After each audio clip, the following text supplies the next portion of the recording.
आप सबको जय मसीह की। Bible stories Hindi YouTube channel पर आप सबका स्वागत है।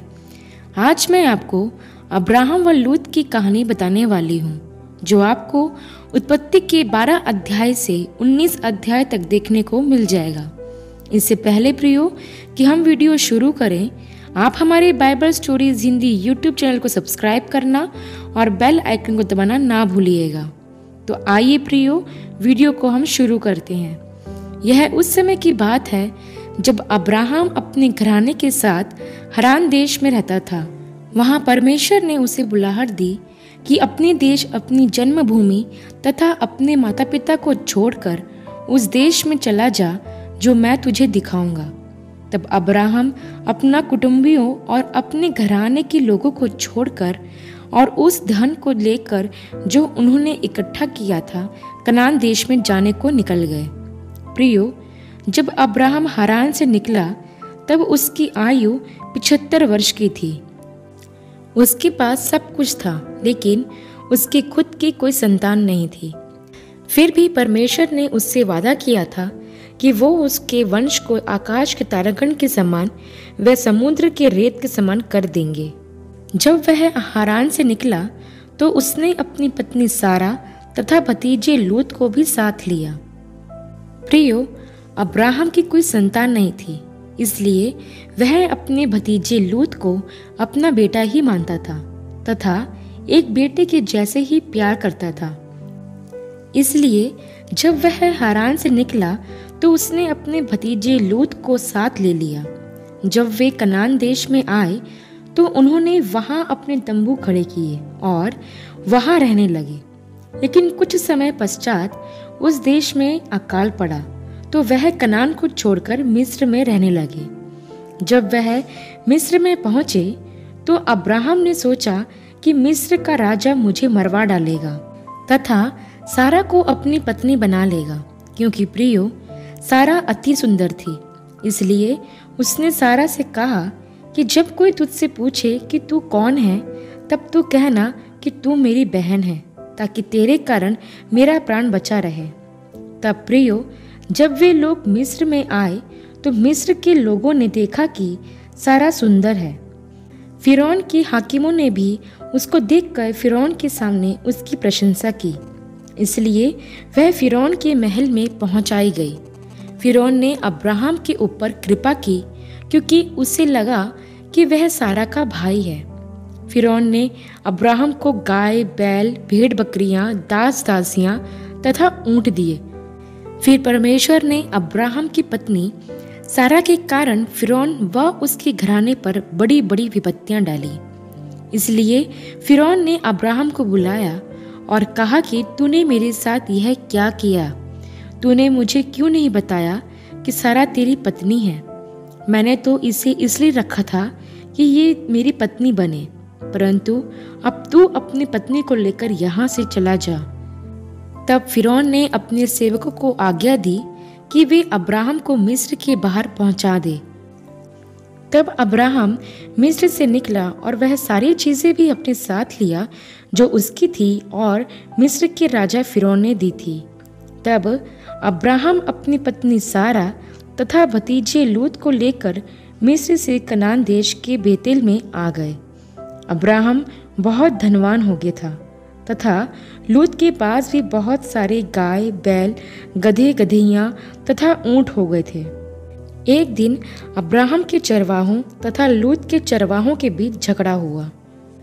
तब अब्राहम ने लूत से कहा कि हम लोग भाई बंधु हैं और मेरे और तेरे बीच या हमारे चरवाहों के बीच झगड़ा ना होने पाए, इसलिए हम अलग अलग हो जाते हैं।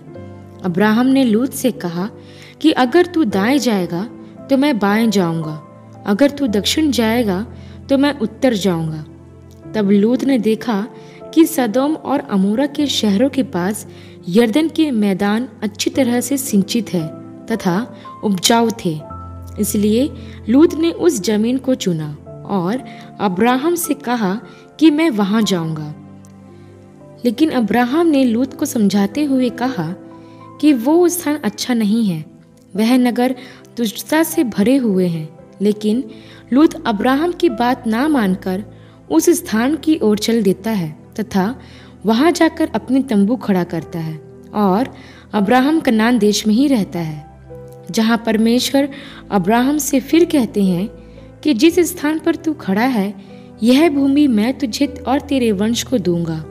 तब अब्राहम ममरे के बांज वृक्ष के पास जो हेब्रोन में है रहने लगा और वहां भी उसने एक वेदी बनाई। यहाँ पर ध्यान दे प्रियो कि जब अब्राहम और लूत अलग हुए तो उनके अलग होने का कारण संपत्ति थी, क्योंकि दोनों बहुत धनवान हो गए थे, अर्थात उनके पास बहुत सा पशुधन हो गया था और अब इस संपत्ति से समस्याएं पैदा होने लगी। ध्यान रखें प्रियो कि संपत्ति हमेशा समस्या पैदा करती है, जैसा वचन में भी लिखा है कि धन सब बुराइयों की जड़ है। प्रियो, लूत व उसकी पत्नी ने भी जो मिस्र में देखा था उससे बहुत प्रभावित हुए थे। वे और ज्यादा धनवान होना चाहते थे, इसलिए उन्होंने उस दुष्ट नगर सदोम और अमोरा की कुछ चिंता न करते हुए वहां जाने का फैसला किया। उन्हें लगा वहां की उपजाऊ भूमि के कारण वे वहां रहते रहते और अधिक धनवान हो जाएंगे। तब आगे हम देखते हैं प्रियो कि कुछ समय के पश्चात सदोम और अमोरा में कुछ राजाओं ने हमला किया और उन नगरों को लूट लिया तथा लूत और उसके घराने को व उसकी संपत्ति को लूट कर ले गए। जब यह बात अब्राहम को पता चली तो उसने अपने 318 शिक्षित और युद्ध में निपुण दासों को लेकर उन लोगों पर आक्रमण किया जिन लोगों ने लूत को बंदी बना लिया था, और अब्राहम के दासों ने उनका पीछा किया तथा उन सबको मार डाला। और अब्राहम लूत को तथा उन सारे बंदियों को जो सदोम और अमोरा से लाए गए थे छुड़ा लेता है। उसके बाद हम देखते हैं प्रियो कि एक दिन परमेश्वर के दूत अब्राहम के पास आए और अब्राहम ने उनकी पहुनाई की। जब वे अब्राहम के पास से जाने लगे तो अब्राहम भी उन्हें विदा करने के लिए संग संग चला। तब यहोवा ने अब्राहम से कहा कि सदोम और अमोरा की चिल्लाहट बढ़ गई है और उनका पाप बहुत बढ़ गया है, इसलिए मैं उन नगरों को नाश करने पर हूँ। लेकिन अब्राहम वहां पर यहोवा से विनती करने लगा और कहने लगा, क्या तू दुष्ट के संग धर्मी का भी नाश करेगा? लेकिन यहोवा ने कहा, यदि उस नगर में मुझे एक भी धर्मी मिला तो मैं उस नगर को नाश नहीं करूंगा। प्रियो, अब्राहम जानता था कि सदोम और अमोरा अधर्मी नगर है, लेकिन अपने भतीजे लूत के कारण उसने यहोवा से विनती की कि उन नगरों का नाश ना किया जाए। परंतु दुख की बात यह है कि लूत और उसके परिवार को छोड़कर उस नगर में एक भी धर्मी व्यक्ति नहीं था। अब्राहम ने उस नगर को बचाने की बहुत कोशिश की, जिसका वर्णन आपको उत्पत्ति के 18 अध्याय के 16 से 33 वचन में देखने को मिल जाएगा। लेकिन अब्राहम के द्वारा उस नगर को बचाने की गई प्रार्थना असफल रही। इसके बाद हम देखते हैं प्रियो कि यहोवा परमेश्वर ने सदोम और अमोरा को नाश करने से पहले अपने दूतों को लूत के घर भेजा ताकि वह उनको वहां से निकाल ले। लूत की बेटियों की मंगनी वहां के पुरुषों से हुई थी और उसकी सारी संपत्ति भी वहीं पर थी, इसलिए लूत उस नगर को छोड़ना नहीं चाहता था। यहोवा के दूतों ने उसे खूब समझाया, लेकिन लूत नहीं माना। अंत में यहोवा के दूतों ने उसका हाथ पकड़कर उसे और उसके परिवार को नगर के बाहर कर दिया और उससे कहा कि अपना प्राण लेकर भाग जा और पीछे की ओर मत देखना, नहीं तो तू भस्म हो जाएगा। तब लूत फुर्ती से वहां से भागा, लेकिन रास्ते में लूत की पत्नी ने पीछे मुड़ कर देखा, जिसके कारण वह नमक का खम्भा बनकर रह गई।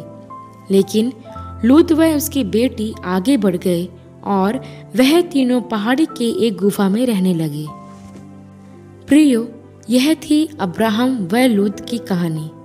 प्रियो, मैं आपको बताना चाहती हूँ कि जब तक लूत अब्राहम के साथ था तब तक ही लूत धनवान होता गया, लेकिन जैसे ही वह अब्राहम से अलग हुआ तो हम देखते हैं कि पहले तो वह बंदी बना लिया गया, जिसमें उसका सब कुछ लूटा गया, और फिर बाद में हम देखते हैं कि उसे अब्राहम ने ही छुड़ाया। लेकिन फिर एक समय ऐसा आया कि परमेश्वर ने सदोम अमोरा को नाश करने की ठानी। उस समय में भी अब्राहम ने लूत को बचाने की बहुत कोशिश की, लेकिन उस नगर की दुष्टता इतनी बढ़ गई थी कि अब्राहम कुछ ना कर सका।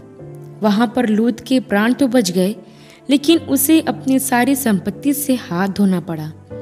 ध्यान दे प्रियो कि लूत सदोम अमोरा के नगरों में इसलिए रहने लगा था ताकि वहां वह धनवान हो जाए।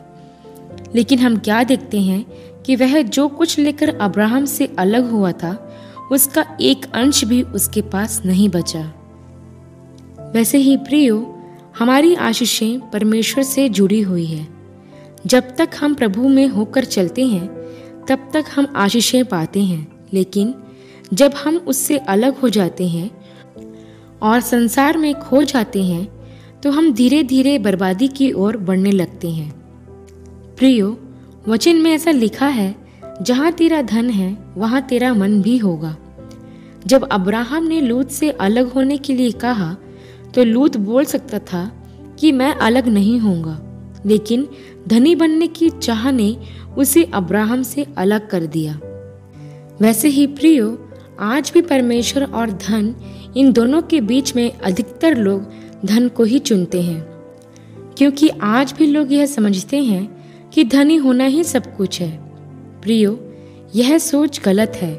जिंदगी में पैसा हो या ना हो, लेकिन परमेश्वर का साथ होना बहुत जरूरी है, क्योंकि उसके बिना हमारा अस्तित्व नहीं है। आप किसको चुनोगे, धन को या परमेश्वर को? अंत में मैं आपसे बस यही कहना चाहती हूँ कि जब तक आप प्रभु के साथ रहोगे तब तक आप बढ़ते रहोगे, आत्मिक रीति से भी और भौतिक रीति से भी। और अगर आप प्रभु से अलग हो गए तो आप नाश होते जाओगे, आत्मिक रीति से भी और भौतिक रीति से भी।